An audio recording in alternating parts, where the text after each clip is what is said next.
संक्रांत हा सुवासिनीचा सण मानला जातो. सुवासिनी छान अशा तयार वगैरे होतात. मी संक्रांतीच्या दिवशी सत्यनारायणाची पण पूजा करते आणि सुगड पण पूजा करते. मग मी पटकन देवाची पूजा करून घेतली. त्याच्याच बाजूला ना मी सत्यनारायणाची पूजा मांडली होती. देवाची पूजा करून छान असं देवांना सजवलं.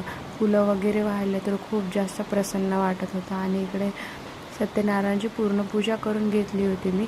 फक्त पोथी वाचायची बाकी होती. पिल्लू उठायच्या पहिले म्हणलं सगळं करून घ्या. पोथी वगैरे वाचली, देवाची आरती वगैरे केली, नैवेद्य दाखवला. आज पुरणपोळीचं नैवेद्य न दाखवता मी तिळाच्या पोळीचं नैवेद्य दाखवणार आहे. आज आहे एकादशी पण, त्यामुळे ना नाही जमणार. इकडे ना पिल्लूला छान असं तयार केलं.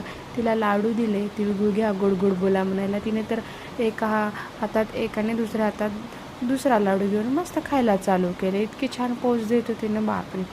मग 3 वाजले. 3च्या नंतर मुहूर्त होतं. त्यानंतर मग सुगड पूजन वगैरे केली. दारामध्ये अशी छोटीशी रांगोळी काढली. रात्रीच्या टाईमला पिल्लू एवढे परेशान करत होते, बापरे बाप. तिची मस्ती पाहून ना पिल्लू झोपेल असं तर मला वाटत नव्हतं. असा होता आमचा आजचा दिवस. भेटू नेक्स्ट ब्लॉगमध्ये. माझ्या चॅनलला सबस्क्राईब करा, लाईक करा, शेअर करा. थँक्यू. बाय.